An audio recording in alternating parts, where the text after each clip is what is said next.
अनाथ मोची की जादुई दुल्हन। जौनपुर गांव में गोपी नाम का एक गरीब मोची रहता था। बेहद कच्ची उम्र में उसके माता पिता इस दुखदाई दुनिया को अलविदा कह गए। अपने पीछे उस बच्चे के लिए एक झोपड़ी के सिवा कुछ नहीं छोड़ गए। एक रात गांव में बहुत तेज तूफान उठा। बिजली भी जोर जोर से कड़क रही थी। भगवान जी, आपने मेरी माँ बाबूजी को मुझसे क्यों छीन लिया? मैं बिल्कुल अकेला हो गया हूँ। न मेरे पास कुछ भी खाने को है, न ही भूख के मारे न मेरे पेट में भी दर्द हो रहा है। अनाथ गरीब गोपी भूख से छछनता हुआ रात भर रोते रोते नींद की गोद में समा जाता है। अगली सुबह सूरज की पहली किरण के साथ जागकर वह अपने मोची पिता के झोले को लेकर बाजार आता है। वहाँ से गुजर रहे रईस रामलाल को घेर कर कहता है, जूते चप्पल सिलवा लो, बूट पॉलिश करवा लो। साहब, जूते पॉलिश करवा लो, 5 रुपए में कर दूंगा। 2 दिन से इस गरीब के पेट में एक दाना नहीं गया। अनाथ बच्चे की बेहाली देखकर रामलाल का दिल पसीज जाता है और वह ना चाहते हुए भी जूते पॉलिश कराता है। ये लो साहब, दोनों जूते पॉलिश कर दिए हैं। अरे वाह बच्चे, तू तो बड़ा मेहनती है। तेरे हाथों ने तो मेरे जूतों की शान ही बदल दी। ये ले, तो 5 की जगह 10 रुपए रख। रामलाल गरीब मोची के लिए सहानुभूति दिखाकर उसे 10 रुपए देता है। शुक्रिया भगवान, अब इस 10 रुपए के पाव खरीद लेता हूँ। माना कि उससे पेट भर नहीं, पर आधा पेट तो भर ही जाएगा। दिन बीतते हैं और गरीब मोची पूरी मेहनत से अपना काम करता गया और 11 साल का लंबा समय गुजर गया। कल का गरीब बच्चा 22 बरस का हो गया था। तभी गरीब मोची के बराबर में मनोहर नाम का एक नए मोची ने साल भर पहले ही वहाँ डेरा डाला था। मनोहर गरीब मोची गोपी को नीचा दिखाने का कोई भी मौका हाथ से जाने नहीं देता था। अरे भाई मोची महाराज, सुना है कल तू खुद ही अपने लिए लड़की ढूंढने निकला था। मिली क्या कोई अप्सरा? अरे तुझ जैसे तेनालीराम को अप्सरा तो क्या, कोई लंगड़ी लूली लड़की मिलना भी मुमकिन नहीं। एक तो अनाथ, ऊपर से गरीब मोची। अरे तुझे तो चुल्लू भर पानी में डूब के मर जाना चाहिए। सालों से मोची की दुकान खोले बैठा है, मगर अपनी झोपड़पट्टी को एक मकान में भी नहीं बदल सका। ऐसे में तुझ फटे हाल को भला कौन सा बाप अपनी बेटी देगा? ये सुनकर गरीब मोची के मन में उथल पुथल मचने लगती है और वह जमीन में नजरें गड़ाए अपनी आंखों में झुलमिलाते आंसुओं को छिपाने लगता है। उस रात मोची घर लौटते वक्त खुद से बातें करता है। दुनिया दिन दूनी रात चौगुनी तरक्की कर रही है, मगर जी तोड़ मेहनत के बाद भी मैं मोची 11 साल बाद भी गरीबी में दिन काट रहा हूँ। गरीब मोची अपनी गरीबी को सोचता हुआ बेमन से रूखी सूखी रोटी और प्याज खाकर सो जाता है। समय बीतता है। कुछ ही सप्ताह के बाद सर्दियों की शुरुआत हो जाती है। एक दिन जब मोची हाथों में झोला लटकाए बाजार की ओर बढ़ रहा था, तभी भूख से बिलखती एक भिखारिन लड़की उसका रास्ता रोकते हुए कहती है, मुझ भिखारिन पर तरस खाओ, मैंने कई दिन से कुछ भी नहीं खाया, कुछ खाने को दे दो। तुम तो ठंड से ठिठुर रही हो, मेरे साथ चलो। मोची उस भिखारिन को घर लाकर उसे स्वेटर और खाने को देता है। दिन बीतते हैं। गरीब मोची के गैर हाजिरी में भिखारिन उसके घर का सारा कामकाज कर दिया करती। गोपी उस भिखारिन के साथ शादी के सपने बुनने लगा और एक दिन वह अपने मन की बात बोल पड़ा। मेनका, मैंने हमेशा से अपने मन में ये सोच रखी थी कि मैं किसी गरीब लड़की से शादी करूंगा, और देखो भगवान तुम्हें भिखारिन के भेष में मेरे सामने लाकर खड़ा कर दिया। क्या तुम मुझ गरीब मोची की बीवी बनोगी? ये सुनकर मेनका खुशी से चहक उठती है, जिसके बाद मेनका और मोची एक मंदिर में शादी कर लेते हैं। मोची जैसे ही मेनका को घर लेकर आता है, वह भिखारिन अप्सरा जैसे जादुई दुल्हन के भेष में बदल जाती है। उसके लंबे लहराते केश, गुलाबी होंठ, नीली आंखें और दूधिया चेहरे पर सजे 16 श्रृंगार को देखकर गरीब मोची दंग होकर आंखें मीचते हुए बोलता है, तुम कौन हो और मेरी दुल्हन कहाँ है? मैं ही तुम्हारी दुल्हन हूँ गोपी। भिखारिन का भेष धरकर मैं तुम्हें भाप रही थी। तुम बेहद भले इंसान हो। दरअसल मैं जादुई दुल्हन हूँ। मुझे ऐसे हमसफर की तलाश थी जिसके मन में सूरत से बढ़कर सीरत के मायने हो, और तुम मेरी सोच में खरे उतरे। मगर मैं कैसे मान लूं कि तुम जादुई दुल्हन हो? मोची का सवाल सुनकर सुंदर जादुई दुल्हन खिलखिलाते हुए जैसे ही चुटकी बजाती है, गोपी की झोपड़पट्टी एक सुंदर महल में बदल जाती है। अब तो यकीन हो गया होगा गोपी कि तुम्हारी दुल्हन जादुई है। जादुई दुल्हन? मुझे बहुत भूख लगी है, क्या तुम मेरे लिए खाना बनाओगी? अरे खाना बनाने की क्या जरूरत है, तुम बस ये बताओ कि खाना क्या है। जादुई दुल्हन का सवाल सुनकर गरीब मोची के दिमाग में 56 भोग की छवि उभर आती है और वो कहता है, पिछले 11 साल से मुझ गरीब मोची ने अच्छा खाना नहीं खाया, बस प्याज रोटी से ही पेट भरता आया हूँ। आज मैं 56 भोग से भरी थाली का स्वाद चखना चाहता हूँ। ये सुनकर जादुई दुल्हन जिन्न के जैसे अपने हाथों को हवा में घुमाने के साथ सुनहरी रोशनी के साथ 56 भोग की थाली से भरपूर खाना प्रकट करके गोपी के आगे परोसती है। ये लो मेरे प्यारे पतिदेव, आपका हुक्म हाजिर है। खाने की खुशबू से मंदा गरीब मोची थाली पर टूट पड़ता है कुछ देर बाद। शुक्रिया मेरी जादुई दुल्हन, तुम्हारे दिए दावत के कारण आज पूरे 11 सालों के बाद मुझ गरीब मोची ने प्याज रोटी को भूलकर 56 भोग से भरी इस पूरी पकवान से पेट भरा है। मैंने तो कभी सपने में भी नहीं सोचा था कि मुझ गरीब का ओछा जीवन ऐसे बदल जाएगा। अब बस भी करो मेरे प्यारे पतिदेव, अपनी जादुई दुल्हन को दाना मत डालो। नहीं जादुई दुल्हन, मैं तो तुम्हारे पैरों के धूल के बराबर भी नहीं। तुम कहाँ अप्सरा जैसी सुंदर और मैं ठहरा गरीब मोची, मेरा तुमसे क्या मेल। गोपी की इन बातों ने जादुई दुल्हन को एक ओछापन दिखाई देता है। बावजूद उसके उस पल जादुई दुल्हन दरिया के जैसे शांत स्थिर थी। अगली सुबह, जादुई दुल्हन, मैं बाजार जा रहा हूँ। कई दिनों से मैंने मोची की दुकान नहीं लगाई, इसलिए जाना होगा। जरा ठहरो तो मेरे प्यारे पतिदेव, इतनी भी क्या जल्दी है जाने की? क्या हुआ मेरी जादुई दुल्हन, तुम मुझे तिरछी नजर से निहार क्यों रही हो? जानता हूँ कि मैं तुम्हारे सामने जोकर के जैसा लगता हूँ। ऐसा नहीं है मेरे प्यारे पतिदेव, मगर जादुई दुल्हन का पति ऐसे फीके पहनावे में बिल्कुल भी नहीं जचता। तुम्हें बिखराव की नहीं, बस कुछ बदलाव की जरूरत है। ऐसा सोचते हुए जादुई दुल्हन एक मंत्र बोलती है। चल मेरे जादुई हाथ, दे मेरा साथ, मेरे प्यारे पतिदेव की बदल दे तू जात। फिर जादुई दुल्हन जैसे ही 3 बार तालियां बजाती है, मोची एक नौजवान राजकुमार के रूप में बदल जाता है। उसके चेहरे पर उतरा नूर देखकर जादुई दुल्हन कहती है, अरे वाह क्या बात है, तुम तो मोची से मिर्जा बन गए। जरा आईने में खुद को देखो तो। अरे वाह जादुई दुल्हन, तुमने तो मुझ मोची को शाही राजा जैसा कर दिया। मेरे प्यारे प्रीतम प्यारे, तुम जादुई दुल्हन के पति हो, अब तो तुम्हारे मन में कोई मलाल नहीं रही। और रही बात मोची की, तो ज्यों कि अब तुम्हारी जोड़ू एक जादुई दुल्हन है, तो इतनी मेहनत क्यों करनी? नहीं जादुई दुल्हन, भगवान ने अगर तुम्हारे अंदर रज रज के जादू दिया है तो इससे गरीब और बेसहारों की मदद करो। मुझ मोची को और कुछ नहीं चाहिए, तुम मुझ गरीब की जीवन संगिनी हो, यही बहुत है। मोची के मन की भली इच्छा जानकर जादुई दुल्हन का मन भी बाग बाग हो जाता है। हम सभी स्वार्थी हैं जो अपना बेहतर चाहते हैं, मगर गोपी को अपनी होड़ नहीं थी। उसने मोची बनकर 11 साल की गरीबी को बेहद करीब से महसूस किया था। इसलिए जादुई दुल्हन मिलने के बाद उसने खुद तो मोची बनकर मेहनत से रोटी कमाया, मगर अपनी जादुई दुल्हन के द्वारा गरीब और मसलूबों के लिए मदद का हाथ बढ़ाया। पायल अपने चाचा चाची के साथ धौलपुर गांव में रहती थी। पायल की चाची चांदनी बेहद ही कामचोर और कसाई किस्म की औरत थी। वह खुद से कभी एक गिलास पानी भी नहीं पीती थी। पायल, ओ पायल, कहाँ मर गई कामचोर? पायल भागकर अपनी चाची के पास आती है। चाची, आपने बुलाया? हाँ हाँ, जाकर जल्दी से मेरे लिए मलाई मार के अदरक इलायची की कड़क चाय बना कर ला, साथ में प्याज पालक के पकौड़े भी। चांदनी की फरमाइश के पायल रसोई में आकर चाय पकौड़े बनाने में जुट जाती है कि कुछ ही देर में चांदनी जोर जोर से चिल्लाने लगती है।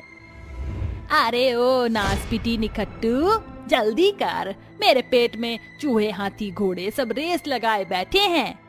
लाई चाची, बस 5 मिनट। पायल इस बात से बिल्कुल बेखबर नहीं थी कि उसकी चाची चांदनी को खाने पीने में देरी बिल्कुल हजम नहीं होती, इसलिए वह जल्दी जल्दी चाय पकौड़े लेकर हॉल में आती है। तभी चांदनी उस पर बरसते हुए कहती है, 1 कप चाय और चंद पकौड़े तलने में तुझे इतनी देर लग गई? इतनी देर में तो मैं पूरी पकवानों से भंडार भर दूं। ऐसे ही हाल रहा तो ससुराल वाले एक दिन ही धक्के मार कर निकाल देंगे बाहर। अरे अब मेरे सर पर खड़ी क्या है, जा जाके रात के खाने की तैयारी कर। पायल आंसुओं से भरी पल के लिए रसोई घर का रुख करती है और खुद से बातें करते हुए कहती है, माँ पापा, आखिर आप दोनों अपनी बेटी को इस अनजान दुनिया में क्यों छोड़ गए? चाहे कितनी भी कोशिश करो। चाची कभी मुझसे मीठे मुंह बात नहीं करती, हर दिन मेरे किए कामों में नुक्स निकालकर ताने मारती हैं।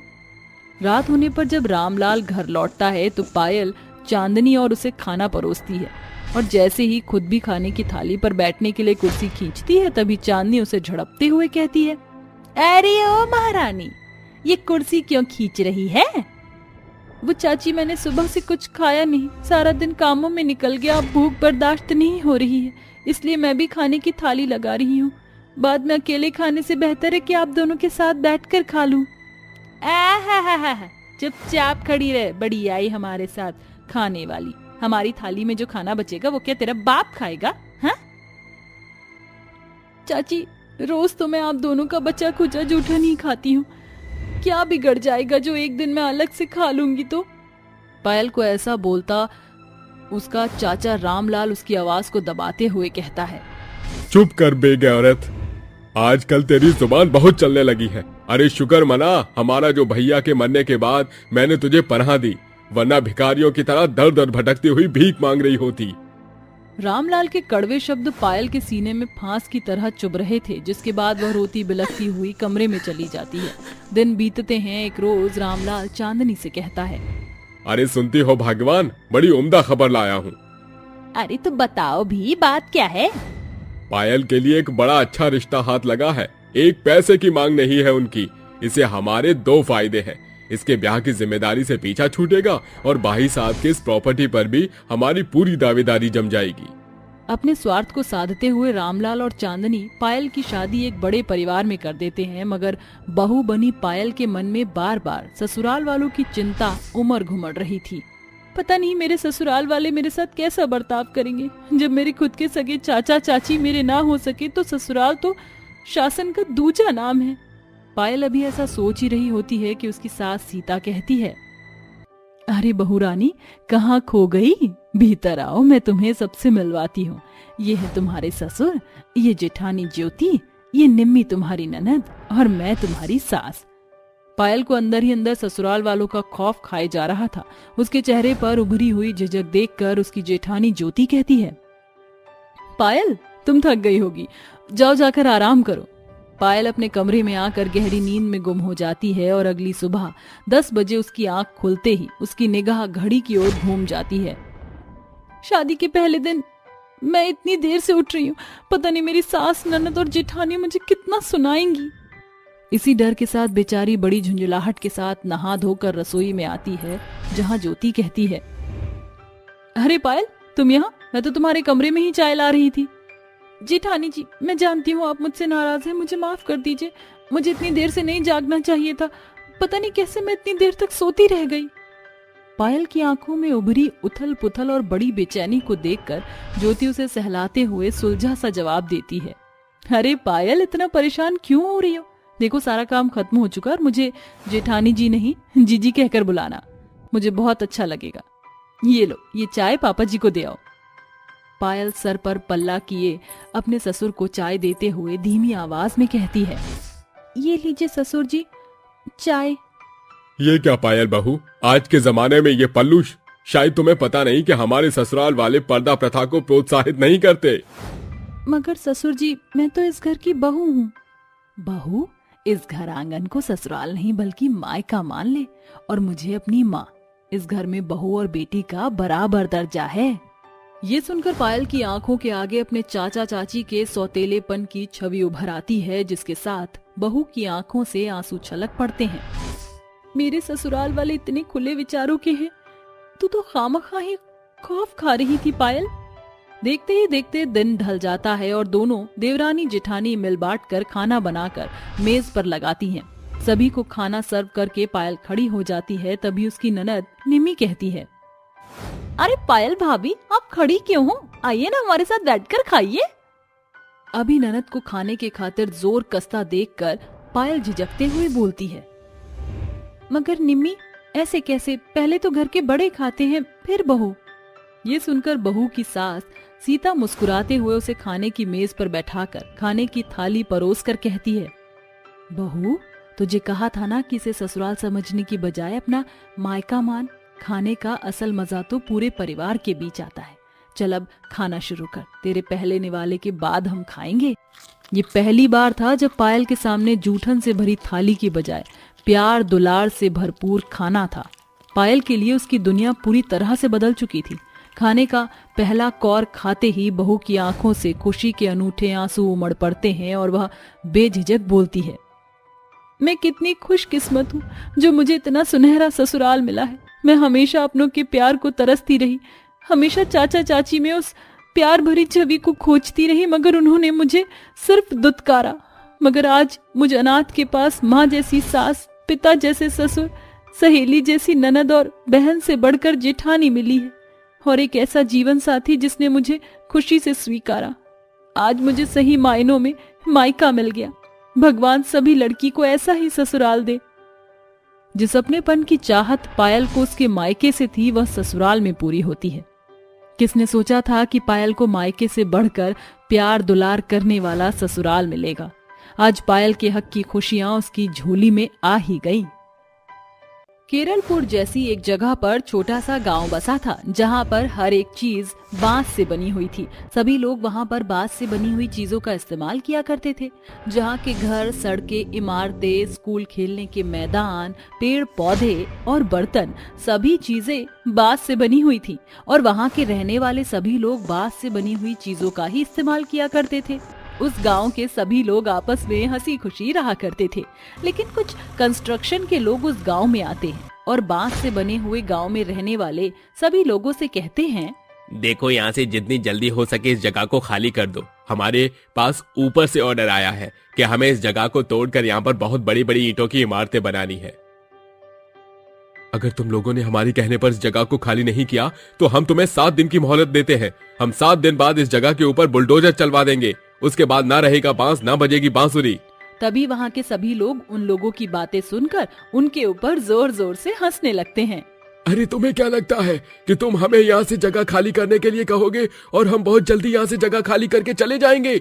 अरे यहाँ तो हम पैदाइशी रह रहे हैं। ये हमारा गांव है और ये गांव बांस से बना है। तुम चाहे जितनी भी कोशिश कर लो, ये नहीं टूटेगा।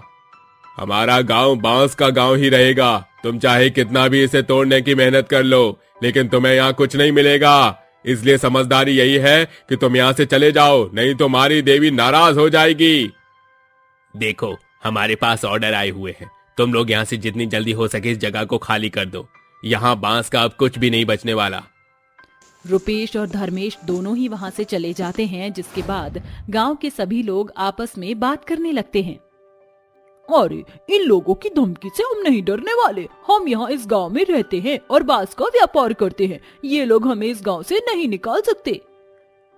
अगर उन्होंने बांस के गांव को तोड़ दिया तो हम लोग कहाँ जाएंगे और व्यापार कैसे करेंगे? इस बांस के गांव की चिंता करने की तो हमें कोई जरूरत ही नहीं है। तुम लोग भूल गए हो, ये बात कोई मामूली बात नहीं है। ये जादुई बांस का गांव है जो हमें वरदान के रूप में एक देवी माँ ने दिया था।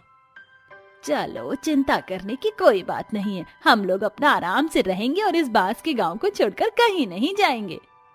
अगर कोई भी संकट आता है तो देवी माँ हमें खुद बचा लेंगी। गांव के सभी लोग खुशी खुशी अपने घरों में चले जाते हैं और अपने कामों में लग जाते हैं। ऐसे ही धीरे धीरे पूरा 1 हफ्ता बीत जाता है और 1 हफ्ते के बाद कंस्ट्रक्शन वाले बांस के बने हुए गांव को तोड़ने के लिए आ जाते हैं। हमने तुम्हें 1 हफ्ते का टाइम दिया था, लेकिन तुम लोगों ने हमारी एक नहीं सुनी। अब तुम लोग यहाँ से कहीं जाओ या ना जाओ, हम इस बांस के बने हुए गांव के ऊपर हमारे सरकारी बुलडोजर चलवा कर ही रहे हैं। रुपेश और धर्मेश दोनों अपने लोगों को इशारा कर देते हैं, जिसके बाद वहां खड़े 3 बुलडोजर बांस के बने हुए पूरे गांव में अपना बुलडोजर चलाना शुरू कर देते हैं। लेकिन उनके बुलडोजर चलाने के बावजूद भी कोई फायदा नहीं होता, क्योंकि बांस से बने हुए गांव का एक भी बांस टूटता ही नहीं है। वो जैसा है वैसा का वैसा ही रहता है। ऐसा कैसे हो सकता है? मुझे तो यकीन ही नहीं हो रहा। इस बांस के बने गांव में बुलडोजर चलाने के बाद भी ये बांस टूट क्यों नहीं रहा है? ऐसे तो काम नहीं बनने वाला। हमें एक एक करके बांस से बनी हुई चीजों को बुलडोजर के नीचे रखना होगा। धर्मेश की बात सुनकर वो बांस का सामान उठाते हैं और बुलडोजर के नीचे रखने लगते हैं। तभी रुपेश को एक बच्चा बांस से बने हुए हेलीकॉप्टर से खेलता हुआ नजर आता है। अरे बच्चे, तू अपना ये खिलौना मुझे दे। मैं तेरे इस बांस से बने हुए हेलीकॉप्टर को भी बुलडोजर के नीचे रखूंगा। नहीं नहीं, मैं अपना हेलीकॉप्टर तुम्हें नहीं दूंगा। रुपेश उस बच्चे से जबरदस्ती उसका बांस से बना हुआ हेलीकॉप्टर छीन लेता है, जिसके बाद वह बुलडोजर के नीचे बांस से बने हुए हेलीकॉप्टर को रखता है। लेकिन बुलडोजर चलने के बाद भी उसका बांस से बना हुआ हेलीकॉप्टर टस से मस नहीं होता और वह जैसा था वैसा ही रहता है। आखिर ये सब क्या हो रहा है? मुझे तो कुछ समझ नहीं आ रहा। अगर ऐसे ही चलता रहा तो हम इस बांस के गांव का एक दिन का भी टस से मस नहीं कर पाएंगे। धर्मेश ऐसा कह ही रहा था कि तभी वहां पर एक देवी माँ प्रकट होती हैं और उन दोनों से कहती हैं, ये कोई मामूली गांव नहीं है, ये गांव तो बांस का जादुई गांव है। इस गांव का तुम एक तिनका भी नहीं हिला सकते, बांस तोड़ने की बात तो दूर रही। देवी माँ को देखते ही धर्मेश और रुपेश दोनों ही अचंभित रह जाते हैं और देवी माँ के सामने हाथ जोड़कर खड़े हो जाते हैं। अरे देवी माँ, आप मुझे क्षमा कर दीजिए, हमसे गलती हो गई। हमें नहीं पता था कि यहाँ स्वयं देवी माँ का वास है। ये सब तो ठीक है देवी माँ, लेकिन मुझे ये अभी तक समझ नहीं आया कि ये गांव जादुई क्यों है और आपने इस गांव को जादुई बांस का गांव क्यों बनाया है। कुछ समय पहले इस गांव में इन लोगों के घर बांस से बने हुए थे। ये सभी बहुत ज्यादा गरीब थे। एक दिन बाढ़ के चलते इन सभी के घर तहस नहस हो गए। बाढ़ के खत्म होने के बाद इन बेचारे गरीब लोगों ने अपने घरों को बांस की मदद से दोबारा खड़ा करने की कोशिश की, लेकिन ऐसा हो नहीं पाया। जिसके बाद इन सभी ने मिलकर मेरी पूजा अर्चना की और मुझे इस गांव में बुलाया। तब से मैंने इस पूरे गांव को बांस का जादुई गांव बना दिया है। धन्य हो गए भाग। देवी माँ के मैंने भगवान के बारे में सुना तो बहुत था, लेकिन आज साक्षात अपने सामने भगवान को देख मेरी जिंदगी सफल हो गई। आज के बाद इस गांव में कोई कंस्ट्रक्शन का काम नहीं होगा। रुपेश धर्मेश को लेकर वहां से चला जाता है, जिसके बाद उस गांव में कोई भी कंस्ट्रक्शन का काम करने कभी नहीं आता, बल्कि उस गांव के सभी लोग अब शहर के लोगों से भी अपना व्यापार करना शुरू कर देते हैं। देखते ही देखते बांस का गांव बहुत ज्यादा फेमस हो जाता है और बाहर के लोग बांस के गांव में आना शुरू कर देते हैं। अरे आओ आओ साहब, हमारे यहाँ की बांस खरीदो और अपने शहर लेकर जाओ। इन बांस से बने हुए घर कभी नहीं टूटेंगे। तभी वहां पर एक दूर शहर से मनोहर नाम का आदमी आता है, जो नीलम से कहता है, अरे जरा मैं भी तो देखूं, आखिर इस जादुई बांस के गांव में ऐसी क्या खासियत है। मनोहर एक बांस की लकड़ी उठाकर उसे तोड़ने की कोशिश करता है, लेकिन खूब कोशिश करने के बाद भी वो उसे तोड़ नहीं पाता। अरे ये तो दुनिया का 8वां अजूबा ही है। कहाँ तो एक बार लकड़ी की तरह आराम से टूट जाता है और ये तो एक शक्ति पत्थर की तरह मजबूत है। मनोहर जादुई बांस के गांव से ढेर सारे बांस ले जाकर अपने शहर में अपना खुद का एक बांस का घर बनाता है, जो उसे सस्ता भी पड़ता है और बहुत समय तक टिकाऊ भी रहता है। उसे देख शहर के कई सारे लोग फेमस जादुई गांव के अंदर जाते हैं और वहां से बांस लेकर आते हैं, जिसके बाद वो सभी भी अपने घर शहर के अंदर बांस के ही बनाते हैं। ऐसे ही बांस का जादुई गांव धीरे धीरे कुछ ही समय में बहुत ज्यादा तरक्की कर लेता है। सुबह सुबह कांताबाई घर की साफ सफाई करने के बाद रसोई की साफ सफाई करने के लिए रसोई की तरफ जा रही होती है। तभी वहाँ तनिष्का आती है और कांताबाई को रसोई में जाते हुए रोक कर कहती है, अरे कांताबाई, कहाँ चली जा रही हो? मेरी रसोई में जाने की आपको कोई आवश्यकता नहीं है। लेकिन मालकिन, रसोई में नहीं जाऊंगी तो रसोई की सफाई कैसे होगी? देखो, अभी तो घर में मैं आ गई हूँ, तो तुम्हें इस घर में रसोई की साफ सफाई करने की कोई जरूरत नहीं है। तुम्हें जहाँ साफ सफाई करनी है वहाँ करो। रसोई की साफ सफाई मैं खुद कर लूंगी। ऐसा कहकर तनिष्का कांताबाई को वहाँ से भगा देती है, जिसके बाद तनिष्का रसोई में जाती है और रसोई की हालत देखकर कहती है, हे भगवान, ये क्या हाल मचा रखा है मेरी सासू माँ ने रसोई का। भला इस तरह रसोई की हालत कोई रखता है क्या? ऐसा लग रहा है जैसे मैं रसोई में नहीं, किसी कूड़े कचरे में आकर खड़ी हूँ। अरे बहू, तूने तो रसोई को बहुत अच्छे से चमका रखा है। आज तो लग ही नहीं रहा कि मैं अपनी रसोई में हूँ। हाँ हाँ, आपको क्यों लगेगा? वैसे माँ जी, रसोई में आने से पहले आप नहाई थी या नहीं? अरे बहू, रसोई में आने के लिए नहाने का क्या ताल्लुक है? अरे माँ जी, पूरा ताल्लुक है। रसोई एकदम साफ सुथरी पवित्र जगह है जहाँ हमें नहाए धोए बिना नहीं जाना चाहिए। इसका मतलब आप नहाई नहीं हो। जाओ पहले नहा लो, उसके बाद रसोई में आना। तनिष्का अपनी सास को पहले ही दिन पर रसोई से बाहर निकाल देती है। ये सब देखकर मेघा को थोड़ा अजीब सा लगता है और वो अपने आप से कहती है, हे भगवान, ये सब बहू को क्या हो गया है? इसके ऊपर तो रसोई का कोई भूत सवार है।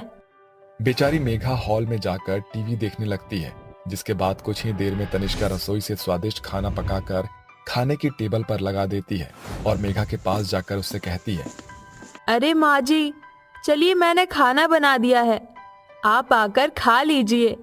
तुषार जी भी आते ही होंगे। तनिष्का अपनी सास और अपने पति तुषार को खाना परोसती है। जैसे ही तुषार और उसकी सास खाना खाते हैं, उन्हें खाना बहुत ज्यादा स्वादिष्ट लगता है और वो तनिष्का की तारीफ में कहते हैं, अरे वाह बहू, क्या बात है, तेरे हाथों में तो जादू है। चलो अच्छी बात है, कम से कम अब मुझे रसोई की चिंता तो नहीं होगी। अब मेरी बहू अपने आप रसोई संभाल लेगी। अरे तनिष्का, इतना अच्छा खाना बनाना तुमने कहाँ से सीखा? बस यही तो मेरा सबसे फेवरेट काम है, एक रसोई को अच्छे से संभाल कर रखना और स्वादिष्ट स्वादिष्ट खाना बनाना। वो सभी अच्छे से खाना खा लेते हैं, जिसके बाद तुषार अपनी ड्यूटी पर चला जाता है और मेघा अपने कमरे में। अरे ये क्या, मैं तो कमरे में दवाई खाने आई थी, लेकिन यहाँ तो पानी ही नहीं है। चलो रसोई में जाकर पानी ले आती हूँ। मेघा रसोई में जाकर पानी लेने लगती है। तभी वहाँ पर तनिष्का आ जाती है और अपनी सास को रसोई में देखकर गुस्से से कहती है, अरे ये क्या माँ जी, आप बिना बताए रसोई में आ गई और आपने अभी तक सुबह से नहाया भी नहीं है। मैंने आपको कहा था ना, बिना नहाए रसोई में मत आना। अरे बहू, मैं तो पानी लेने आई थी और फिर ये कहाँ लिखा है कि बिना नहाए रसोई में नहीं आ सकती। देखो माँ जी, आज के बाद आप बिना नहाए कभी भी रसोई में कदम नहीं रखोगी। ऐसा कहकर तनिष्का गुस्से से अपने कमरे में चली जाती है। आखिर बहू को हुआ क्या है, मुझे तो कुछ समझ ही नहीं आ रहा। मेघा पानी लेकर वहाँ से चली जाती है। ऐसे ही धीरे धीरे कुछ दिन बीत जाते हैं और तनिष्का रसोई में किसी को भी नहीं आने देती। एक दिन मेघा का करेले खाने का बहुत मन होता है। आज तो मैं अपने हाथों से करेले बनाऊंगी। बहुत समय हो गए हैं अपने हाथों के करेले खाए हुए। मेघा रसोई में जाकर करेले छीलती है और उनकी सब्जी बनाने लगती है। रसोई में सब्जी बनाने के चलते चारों तरफ रसोई फैला देती है। जैसे ही तनिष्का रसोई में आकर रसोई की हालत देखती है, वो अपनी सास से कहती है, अरे माँ जी, आपने ये सब क्या कर दिया? आपने तो पूरी रसोई को तहस नहस कर दिया। मुझे पूरी रसोई की शुद्धिकरण करनी होगी। और ये क्या है? छी छी छी, आप मेरी रसोई में ये क्या बना रही हो? अरे बहू, ऐसे मुंह क्यों चढ़ा रही है? मैं तो अपने लिए करेले बना रही थी। हे भगवान, छी छी छी। अरे माँ जी, करेले कौन खाता है? अरे बहू, करेले तो खाने की ही चीज है। तुझे क्या पता कितनी सेहतमंद सब्जी है करेला। देखिए माँ जी, मैं कुछ नहीं जानती। अगर आप करेले बना रही हो तो अब आप मेरी रसोई को अच्छे से साफ भी करेंगी। मैं अपनी रसोई में जरा भी गंदगी पसंद नहीं कर सकती। अरे मेरी माँ ठीक है, मैं खुद साफ कर लूंगी। अब तो यहाँ से जाओ और मुझे चुपचाप से करेले बनाने दो। मेघा के कहने पर तनिष्का रसोई से बाहर आ जाती है, लेकिन उसे रसोई में अपनी सास को देखकर बेचैनी सी लगती है। थोड़ी ही देर में मेघा करेले बनाकर खाने की टेबल पर ले आती है, जिसके बाद वो अपने बेटे तुषार के साथ बैठकर करेले खाती है। तुषार अपनी माँ से कहता है, अरे वाह वाह, क्या बात है, आपने तो करेले बहुत ही स्वादिष्ट बनाए हैं। आखिर माँ के हाथों का स्वाद तो अलग ही होता है। ओहो, ऐसा क्या बनाया है माँ जी ने? जरा मैं भी तो चख कर देखूं। तनिष्का जैसे ही पहला निवाला खाती है, वो उसे मुंह से तुरंत थूक देती है और मुंह चढ़ाते हुए कहती है, हे भगवान, ये जहर की तरह क्या बनाया है माँ जी आपने? कहीं आपने मुझे जहर तो नहीं खिला दिया? अरे बहू, करेले का स्वाद ऐसा ही होता है, अब तुझे कौन समझाए। देखिए माँ जी, आज के बाद आप मेरी रसोई में कुछ भी नहीं बनाओगी, और अगर आपको रसोई में कुछ बनाना है तो मैं अपने मायके चली जाऊंगी। ऐसा कहकर तनिष्का तुरंत नहाने जाती है और अच्छे से कोलगेट करती है, जिसके बाद वो अपने रसोई को अच्छे से साफ करती है और अपने लिए स्वादिष्ट खाना बनाती है। जिसके बाद वो आराम से टेबल पर बैठकर खाना खाते हुए अपने आप से कहती है, ऐसे तो माँ जी नहीं मानेगी, मुझे ही कुछ करना पड़ेगा। अगले दिन जैसे ही सुबह होती है, तनिष्का नाश्ता बनाकर तुषार और अपनी सास को देती है। जिसके बाद वो अपनी सास से कहती है, माँ जी, आज मुझे बाहर जाना है और रसोई के लिए कुछ सामान लेकर आना है। ठीक है बहू, लेकिन समय से वापस आ जाना। ऐसा कहकर मेघा अपने कमरे में चली जाती है। जिसके बाद तनिष्का एक ताला लेकर आती है और रसोई के दरवाजे पर लगा देती है। जिसके बाद वो अपने आप से कहती है, अब जब मैं बाहर रहूंगी तो कोई भी रसोई में घुस ही नहीं पाएगा।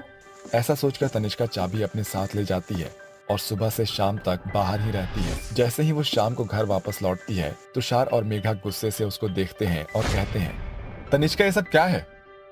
अरे तुम कोई 2 दिन की बच्ची हो क्या? रसोई में ताला लगाकर जाने की तुम्हें क्या जरूरत थी? पता है तुम्हारी वजह से आज पूरे दिन माँ भूखी रही है। अरे बहू, रसोई में जाने के झगड़े या रसोई में कुछ बनाने का झगड़ा तो मुझे समझ आ गया, लेकिन तूने तो आज मुझे अपनी रसोई के चलते भूखा ही मार दिया।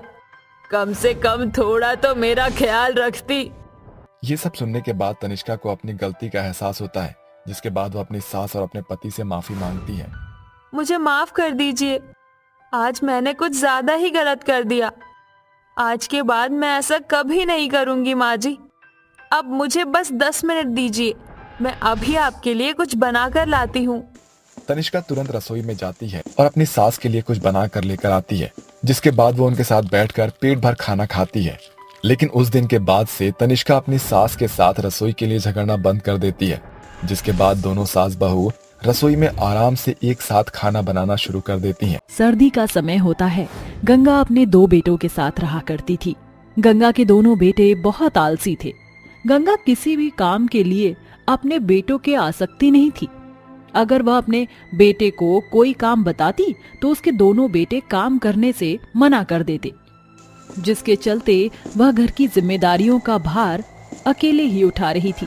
एक दिन गंगा खेतों में सिंचाई करने जाने ही वाली होती है, लेकिन उससे पहले वह दोनों आलसी बेटों से कहती है, अरे बेटा, देखो जरा कितनी ठंड हो रही है, जरा मेरे साथ खेतों में चलो, जल्दी जल्दी सिंचाई करवा देना और उसके बाद वापस घर आ जाना।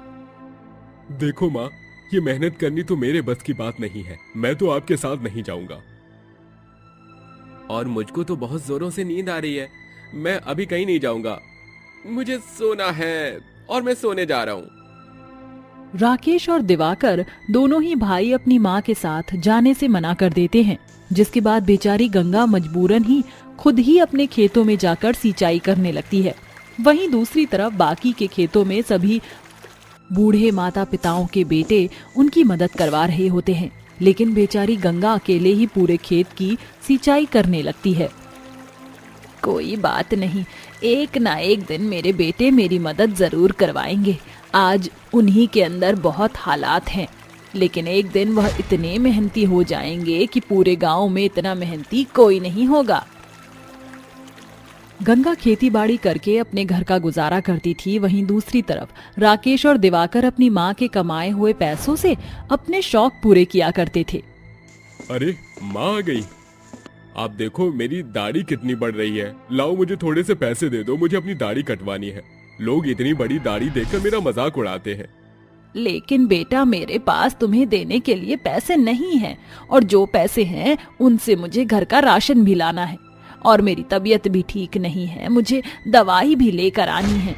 अरे माँ, मेरी दाढ़ी से जरूरी घर का राशन थोड़ी है, आप मुझे पैसे दे दो। दिवाकर अपनी माँ गंगा के सामने पैसे लेने के लिए अड़ा रहता है। कब से कह रहा हूँ माँ, आप मुझे पैसे देती क्यों नहीं हो? गंगा को ना चाहते हुए भी अपने बेटे दिवाकर को पैसे देने पड़ते हैं। उसे पैसे देते हुए राकेश देख लेता है, जिसके बाद वह अपनी माँ से कहता है, हाँ हाँ, आप तो केवल दिवाकर भैया को ही प्यार करती हो, मुझे थोड़ी प्यार करती हो। जब देखो उन्हें पैसे देती रहती हो। अरे बेटा, अगर मैंने तुझे भी पैसे दे दिए तो मैं अपनी दवाई नहीं लेकर आ पाऊंगी, और तुझे पता है मेरी तबीयत कितनी ज्यादा खराब हो रही है। हाँ हाँ, बना लो अपनी बीमारी का बहाना। मेरी बारी पर तो आपकी बीमारी आकर खड़ी हो जाती है। अरे जब दिवाकर भैया को पैसे देने होते हैं तब तो आपकी बीमारी एकदम उड़नचू हो जाती है। गंगा से अपने बेटे राकेश के ताने सुने नहीं जाते, जिसके बाद बचे खुचे पैसे भी गंगा राकेश को पकड़ा देती है और पड़ोस की काकी से थोड़ा सा घर का राशन मांगने के लिए चली जाती है। काकी, थोड़ा सा अनाज दे दो, हमारे घर का राशन खत्म हो गया है। अगर कुछ खाने के लिए नहीं बनाए तो मेरे दोनों बेटे भूखे ही रह जाएंगे, और फिर भूखे होने की वजह से वो मुझ पर बहुत चिल्लाएंगे। बेटा, तूने अपने बेटों को बहुत ज्यादा ढील दे दी है। अरे अगर अभी से इतना आलस करेंगे तो तेरे बुढ़ापे में तुझे देखेंगे भी नहीं। अरे काकी, अभी मेरे बेटों को इतनी समझ नहीं है, लेकिन जैसे ही उन्हें समझ आने लगेगी वह मेरी मदद जरूर करवाएंगे। गंगा को अपने बेटों पर बहुत भरोसा होता है, लेकिन उसके बेटे अपने आप को आलस में ढकेलते जाते हैं, जिसके चलते वह गंगा की एक भी नहीं सुनते। ऐसे ही कुछ दिन बीत जाते हैं और एक दिन गंगा की बहुत ज्यादा तबीयत खराब हो जाती है। एक तो इतनी ज्यादा सर्दी है, ऊपर से ठंड भी बहुत लग रही है। अब ऐसी ठंड में मैं खेती करने कैसे जाऊं? तबीयत भी मेरी बहुत ज्यादा खराब हो रही है, पहले थोड़ा आराम कर लेती हूँ। गंगा को कुछ समझ नहीं आ रहा होता है और वह बिस्तर पर लेटी हुई दर्द से करहा रही होती है। अरे बेटा, मेरे पास दवाई नहीं है, मेरी बहुत ज्यादा तबीयत खराब है, जरा डॉक्टर को बुला लाओ। गंगा के इतना कहने के बाद भी उसके बेटे टस से मस नहीं होते और वह खा पी कर सो जाते हैं। बेचारी गंगा रात भर दर्द में तड़पती रहती है, लेकिन ना तो दिवाकर उसकी तरफ देखता और ना ही राकेश। अगले दिन जैसे ही सवेरा होता है, गंगा अपना दम तोड़ देती और वह मर जाती है। लेकिन गंगा के मरने के बाद भी दिवाकर और राकेश को कोई गम नहीं होता। वह गंगा की लाश को जला देते हैं और उसके बाद भी आलसियों की तरह घर में पड़े रहते हैं। वहीं दूसरी तरफ मरने के बाद भी गंगा की आत्मा को शांति नहीं मिलती और वह अपने बेटों को देखने के लिए उनके पास चली जाती है। अरे ये क्या, मेरे बेटों को तो मेरी जाने के बाद भी कोई फर्क नहीं पड़ रहा। अरे ये कैसी औलाद है जिसे अपनी माँ की भी परवाह नहीं रही। चुड़ैल अपने बेटों को रोजाना देखने आती, लेकिन उसके बेटों को ना तो अपनी कोई खैर खबर थी, ना ही उनकी माँ के मरने का कोई गम। जिन बेटों को खिलाने के लिए मैं खुद मर गई, उन्हें तो मेरी मौत का भी गम नहीं है। इससे अच्छा तो ये होता कि मुझे कोई औलाद ही ना होती। चुड़ैल ऐसा कहकर रोने लगती है। वहीं दूसरी तरफ राकेश और दिवाकर दोनों भाइयों को भूख लगने लगती है। ओहो, पेट में चूहे दौड़ रहे हैं, देखता हूँ कुछ खाने के लिए है या नहीं है। दिवाकर अपने घर में खाना ढूंढने लगता है, लेकिन उसके घर में खाने का एक दाना तक नहीं होता। वहीं राकेश भी भूख से तड़प रहा होता है, जिसके बाद उन दोनों को अपनी माँ की याद आने लगती है। अरे ये क्या, खाने के लिए एक दाना तक नहीं है? माँ होती तो बना कर खिला देती। लेकिन माँ तो अब इस दुनिया में रही नहीं, उनकी मौत का कारण भी हम दोनों ही हैं। हमारे आलस ने हमारी माँ को मार डाला। उस दिन दिवाकर और राकेश दोनों ही अपनी माँ के जाने के गम में फूट फूट कर रोने लगते हैं। माँ हमारे लिए सर्दी में भी खेतों पर सिंचाई करने जाती थी, हमारे लिए खेती बाड़ी करती थी और जो भी पैसे होते थे हमें दे दिया करती थी। घर में अन्न का एक दाना न होने के बाद भी वो आसपास के लोगों से अनाज बटोरा करती थी और हमारे लिए खाना बनाया करती थी। हमें इतनी अच्छी माँ मिली और हमने उनकी कदर नहीं की। हमारे आलस ने हमारी माँ को खो दिया है। अब माँ हम दोनों से बहुत दूर चली गई है। तभी वहाँ पर चुड़ैल की आत्मा प्रकट होती है और चुड़ैल अपने दोनों बेटों को अपनी गलती का पछतावा करते हुए देख उनसे कहती है, अरे बेटा, मेरे जीते जी तो तुम्हें मेरी अहमियत समझ नहीं आई, लेकिन मेरे मरने के बाद तुम्हें मेरी अहमियत समझ आ गई। इससे बड़ी और क्या बात हो सकती है। किसी ने कहा है, सुबह का भूला जब शाम को वापस लौट आता है तो उसे भूला नहीं कहते। तुम दोनों को अपनी गलती का पछतावा है, इससे ज्यादा मुझे और कुछ नहीं चाहिए। लेकिन बेटा, जिंदगी जीने के लिए कमाना भी पड़ता है और मेहनत भी करनी पड़ती है। आज से अपना आलस छोड़ो और खेतों में काम करना शुरू करो। माँ, मुझे अपनी गलती का पछतावा है। आज के बाद मैं कभी आलस नहीं करूंगा और मेहनत करके खेती बाड़ी करूंगा। हाँ माँ, और मैं खूब मेहनत करूंगा और मेहनत के साथ साथ अपनी पढ़ाई भी करूंगा और एक दिन मैं कामयाब होकर जरूर दिखाऊंगा माँ। गंगा के मरने के बाद उसके दोनों बेटों को अकल आ जाती है, जिसके बाद वह दोनों गंगा के खेत में खेती बाड़ी करना शुरू कर देते हैं। दिन रात मेहनत करके वह खेती बाड़ी करते हैं और एक दिन उनकी फसल बहुत अच्छी उगती है, जिसके चलते उनको बहुत ज्यादा मुनाफा होता है। अब राकेश अपनी पढ़ाई पर भी ध्यान देने लगता है। देखते ही देखते राकेश और दिवाकर अपनी आर्थिक स्थिति बिल्कुल ठीक कर लेते हैं और शादी करके अपना घर बसा लेते हैं। उनकी सफलता के साथ साथ उनकी चुड़ैल माँ भी मुक्त हो जाती है, जिसके बाद वह दोनों खुशी खुशी अपना जीवन व्यतीत करने लगते हैं।